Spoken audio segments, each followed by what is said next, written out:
দিয়ে দিল সুন্দর। একটু জল দিয়ে দিও, হ্যাঁ বাস। এই যে বন্ধুরা লয়ে নিলাম, দেখেন খুব সুন্দর। এই যে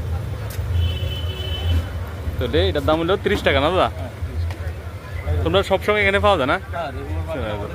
বাহ, এই যে 2 টাকা লয়ে নিলাম বন্ধুরা, 60 টাকা। ঠিক আছে, একটা একটা করে সব লইতেছে। এই যে বন্ধুরা লয়ে নিলাম।